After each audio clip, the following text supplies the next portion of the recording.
Oi pessoal, então aqui a gente vai ver agora o que significa um epsilon NFA, aceitar ou rejeitar uma string. Informalmente a gente sabe, né, o que significa um epsilon NFA aceitar uma string. Significa que ele consegue aceitar, né, seja fazendo as transições mágicas, vai adivinhar qual transição fazer, ou usando as transições epsilon. Né, ele faz o que pode, o que tiver à disposição dele ele vai fazer para tentar aceitar a string. Se ele conseguir, a string aceita. Se ele não conseguir, é porque a string é rejeitada. A gente vai dizer que a string é rejeitada. O que a gente vai fazer agora, assim como a gente fez no caso do DFA e NFA, é dar uma definição formal para isso. Né? Ou seja, dado uma quíntupla, que é um epsilon NFA, e uma string W, né, formalmente o que significa esse epsilon NFA aceitar essa string. Então, para fazer isso, o espírito da coisa vai ser o mesmo dos outros dois modelos de autômato. Né? A gente quer saber o que significa, vai querer definir a função delta chapéu do autômato. Né? Dado um autômato, o que é o delta chapéu dele? Né? O que é essa função que, né, quando eu dou um estado do autômato e uma string, ele me diz onde que a computação vai parar depois de ler aquela string. Né? E vai ser bem parecido com o NFA, até porque esse modelo aqui é bem parecido com o NFA, mas a gente só vai ter que tomar cuidado com as transições epsilon. Né? Então, assim, para saber onde é que a computação vai parar, né, quais o conjunto de estados possíveis que eu vou parar depois de ler uma certa string, eu tenho que levar em consideração as transições epsilon, né, porque o autômato pode usar essas transições. Então, para definir isso, né, para tomar cuidado com as transições epsilon, eu preciso dessa definição aqui, que é a definição de fecho de um estado, ou às vezes eu chamo de epsilon fecho. Tá? Dado um estado do autômato, que é qualquer, o que é o fecho do estado? É o conjunto de estados que eu atinjo só usando transições epsilon, usando zero ou mais transições epsilon. Né? Então, eu estou no estado, usando zero ou mais transições epsilon, onde é que eu posso ir parar? Então, obviamente eu posso parar no próprio estado, né, porque eu posso usar zero transições epsilon, né, mas eu posso usar uma, depois outra, e ir usando todas as disponíveis e ver onde é que estados eu atinjo a partir desse estado inicial. Tá? Então, definição de epsilon fecho. Né, base. Né? O que é esse conjunto epsilon fecho de um estado Q? É definido dessa maneira aqui. Né? O próprio estado Q está no fecho, né, porque eu posso não atingir ele fazendo zero transições epsilon, né?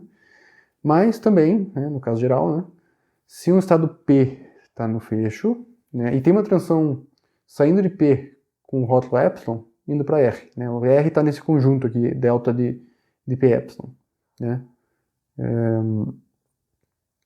porque o delta de P epsilon é um conjunto de possíveis estados que o autômato atinge. Né, se tiver alguma dessas indo para R, eu digo que o R está no fecho também, que eu posso atingir R só com transição epsilon. Né? Então R está no fecho de Q. Tá? Então eu só defino indutivamente o conjunto de estados que eu atinjo a partir de Q.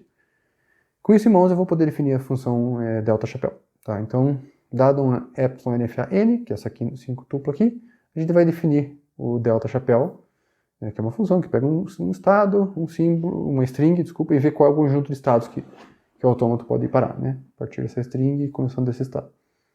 Então, base. Então, no caso do epsilon NFA, a base era o conjunto que contém só o próprio estado, né? Assim, que estados eu atinjo não lendo nenhum símbolo da string? É o conjunto que contém só o estado.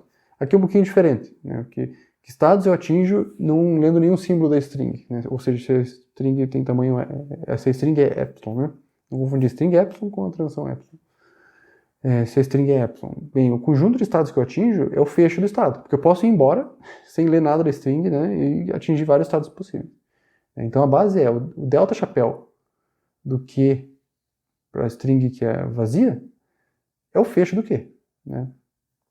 E agora no caso geral, né, é parecido aqui com o NFA, vocês vão ver. Né, seja uma string W, né, da forma XA, onde X é o prefixo, exceto o último símbolo, e A é o último símbolo.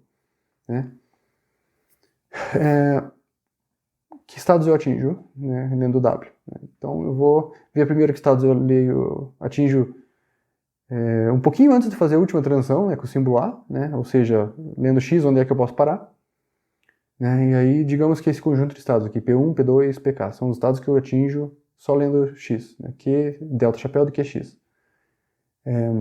No caso do NFA, simplesmente a gente fazia o quê? Aí aplicava o delta para todos esses estados aqui e fazia união. Né? Era isso aqui, assim, fazia era união de 1 até K, de PI, né, de delta de PI A. Isso seria o conjunto de estados que eu atingia processando a string W. Aqui não, eu tenho que tomar cuidado, porque a partir desses estados que eu posso parar fazendo minha última transição, o último símbolo, eu ainda posso ir mais para frente com transições epsilon. Então eu tenho que fazer o fecho de cada um desses estados aqui. Então, né, efetivamente o delta chapéu vai ser o quê? Vai ser o delta chapéu de QW. Vai ser o fecho de RI, né, para cada RI aqui. Tá? De J de 1 até M, o fecho de epsilon fecho de RJ. Tá? Então agora que eu sei o que significa um epsilon NFA aceitar uma string, né? Significa o quê? Significa que eu, dado o estado Q0 e dado a string, o delta chapéu do Q0 com a string tem o estado final lá, né? Então eu posso definir o que é a linguagem do epsilon NFA. O que é a linguagem do epsilon NFA E igual a essa quíntupla aqui, né? É esse conjunto aqui de strings aqui. Strings W, tal que o delta chapéu de Q0W, interseção com o conjunto de estados finais é não vazio. Tem algum estado lá dentro. Isso aqui é a linguagem do epsilon NFA E. Tá? A gente vai dizer normalmente que, dada uma linguagem L, se tem um epsilon NFA que aceita L, né? Tal que a linguagem do autômato é exatamente L. A gente vai dizer que o autômato E aceita a linguagem L. Às vezes a gente vai falar que ele decide a linguagem L também.